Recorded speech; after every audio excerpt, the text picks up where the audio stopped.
ইরানের হামলায় ইসরায়েলে এক রাতে নিহত ১৩, তেল আবিবে তেল শোধনাগারে আগুন, তেহরানের প্রতিরক্ষা মন্ত্রণালয়ে ক্ষেপণাস্ত্র নিক্ষেপ।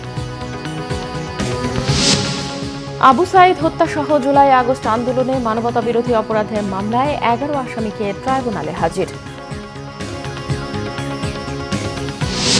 গোপালগঞ্জে কয়েকটি যানবাহনের সংঘর্ষ, এক পুলিশ সদস্য সহ ২ জন নিহত, আহত অন্তত ২০ জন।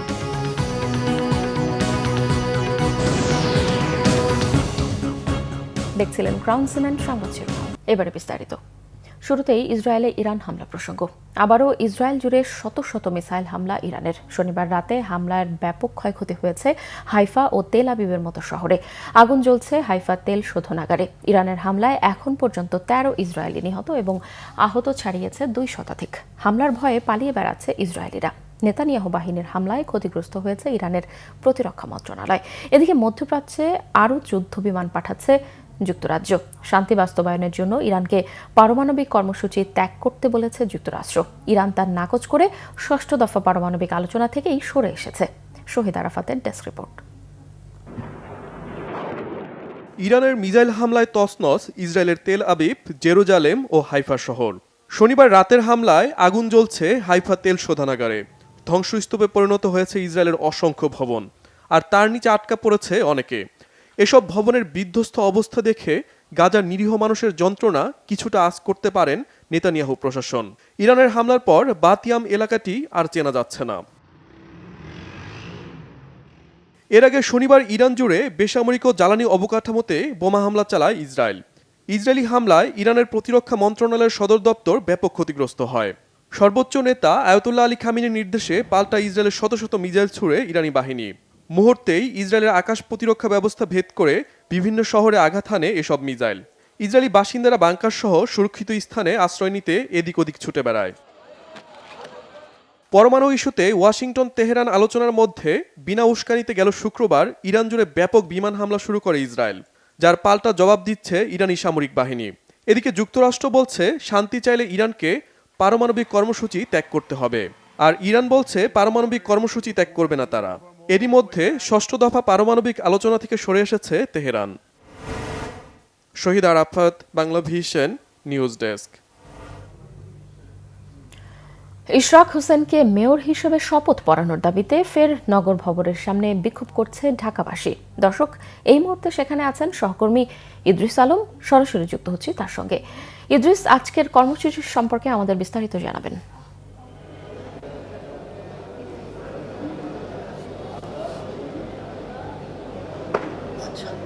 কনক, আপনি জানেন যে এরই মধ্যে ১৪ মে ঢাকা দক্ষিণ সিটি কর্পোরেশনের মেয়র ইশরাক হোসেনকে নির্বাচিত ঘোষণা করেন আদালত। এর রায় মানার পরও নির্বাচন কমিশন থেকেও তাকে শপথ পড়ানোর কোনো বাধা ছিল না। এরপরও নানা জটিলতা দেখিয়ে বর্তমান সরকারের সংশ্লিষ্ট মন্ত্রণালয় নানা অজুহাতে সেই শপথ বানচাল করার চেষ্টা করছেন। সেই কর্মসূচির মধ্য দিয়ে আজকে আপনি জানেন যে নগরবাসীর ভোগান্তির কথা চিন্তা করে ইঞ্জিনিয়ার ইশরাক হোসেন ঈদের আগে এই কর্মসূচি বিরতি দিয়েছিলেন। বিরতি শেষে, ঈদের ছুটি শেষে এখন আজকের যে আপডেটটা হলো যে তিনি বলেছেন যে নগর ভবনের যে দৈনন্দিন কার্যক্রম সেটা চলবে, এবং এই নগর ভবনের কর্মচারীদের যে আপনার দাবির যে ইঞ্জিনিয়ার ইশরাক মেয়রকে যে ইশরাক হোসেনকে যে মেয়রের দাবিতে যে আন্দোলন, এটা চলমান থাকবে, শান্তিপূর্ণভাবে চলবে। এরপরে আপনি আরেকটি বিষয় বলে রাখি যে আপনি জানেন যে এর পিছনের যে ঘটনাগুলো, এই ইঞ্জিনিয়ার ইশরাক হোসেনকে যে মেয়রের দাবিতে এর আগে যমুনা ঘেরাও করা হয়েছিল, আপনি মৎস্য ভবনে তারা নিজেদের যে দাবির দাওয়াতে তারা দাঁড়িয়েছিলেন, কিন্তু এরপরও কোনো কারণে হয়তো এই সরকার তাদেরকে শপথ পড়াতে নানা গড়িমসি করছেন। আসলে এর ফলে দেখা যায় যে ফ্যাসিস্ট সরকারের আমলের যে অবৈধ নির্বাচন, এই শপথ গ্রহণ না করানোর মধ্যে দিয়ে প্রমাণ হয় যে তাপসকে যে এখনো বহাল রাখার বা তাপসের যে একটা এখনো যে ছায়া এই সিটি কর্পোরেশন ঘিরে বা বর্তমান সরকারের মধ্যে অবস্থান করছে, এটা কিন্তু প্রতীয়মান অনেকটাই। কারণ যেখানে আপনার নির্বাচন কমিশনকে অবমাননা করা এবং আদালতকে যে অবমাননা করা যে বিষয়টা, এটাতে যে প্রতীয়মান হয় যে এখনও ফ্যাসিস্ট সরকারের যে ছায়া এখনও এই দেশে আছে, তার একটি প্রমাণ পাওয়া যাচ্ছে। বর্তমান সরকার তার ইঞ্জিনিয়ার ইশরাক হোসেন জানিয়েছেন যে বর্তমান সরকারের প্রতি তার আহ্বান এবং আবেদন করেছেন অতি বিলম্বে খুব দ্রুত ইঞ্জিনিয়ার ইশরাক হোসেনের যে শপথের বিষয় সেটি যেন তারা কার্যকর করেন।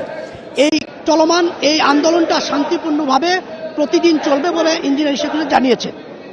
আরেকটি বিষয় আপনাকে জানিয়ে রাখি যে এই শপথ গ্রহণের যে বিষয়টা যে গড়িমসি, এটা ফ্যাসিস্ট সরকারকে সুবিধা দেওয়ারই একটা পায়তারা বলা চলতে পারে। তো শেষ পর্যন্ত যে শান্তিপূর্ণ কর্মসূচির মধ্য দিয়ে আজকের মতো। ইদ্রিস, আপনাকে ধন্যবাদ। জুলাই আগস্টে মানবতা বিরোধী অপরাধের মামলায় ৯ সদস্য সহ ১১ আসামিকে ট্রাইব্যুনালে হাজির করা হয়েছে।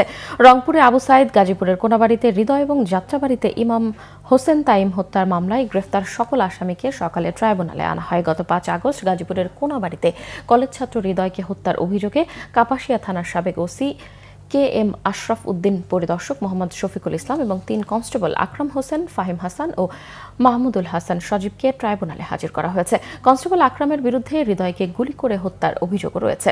২০২৪ সালের ১৯ জুলাই কারফিউ শিথিল হলে শনির আখড়া এলাকায় চায়ের দোকানে বসেছিলেন ইমাম হোসেন তাইম। সেখান থেকে তাকে টেনে হিচড়ে গুলি করে হত্যা করা হয়।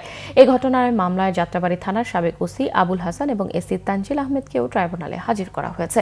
এছাড়াও রংপুরে বেগম রোকেয়া বিশ্ববিদ্যালয়ের শিক্ষার্থী আবু সাইদ হত্যা মামলায় প্রক্টর শরীফুল ইসলাম, ছাত্রলীগ নেতা ইমরান হোসেন আকাশ এবং পুলিশ সদস্য আমির হোসেন ও সুজন রায়কে ট্রাইব্যুনালে হাজির করা হয়েছে। গোপালগঞ্জে কয়েকটি যানবাহনের সংঘর্ষে এক পুলিশ সদস্য সহ ২ জন নিহত হয়েছে। এই ঘটনায় অন্তত আরও ২০ জন আহত হয়েছেন। শনিবার রাত ৩টায় ঢাকা-খুলনা মহাসড়কের গোপীনাথপুর এলাকায় এই দুর্ঘটনা ঘটে। নিহতরা হলেন ভাটিয়ারপাড়া হাইওয়ে পুলিশ ফাঁড়ির কর্মকর্তা ATSI রফিকুল ইসলাম ও আরবান পরিবহন বাসের হেলপার সেলিম হোসেন ব্যাপারী। পুলিশ জানায়, রাতে ঢাকা থেকে খুলনাগামী আরমান পরিবহনের একটি বাসে গোপীনাথপুর এলাকায় পৌঁছলে পেছন থেকে একটি ট্রাক ধাক্কা দেয়। এতে বাসটি ক্ষতিগ্রস্ত হয় এবং যাত্রীদের উদ্ধারের জন্য দ্রুত গতিতে আসা আরও ৩টি বাস অন্য একটি প্রাইভেট কারের সঙ্গে সংঘর্ষ হয়। এতে ঘটনাস্থলেই নিহত হয় পুলিশ কর্মকর্তা সহ ২ জন।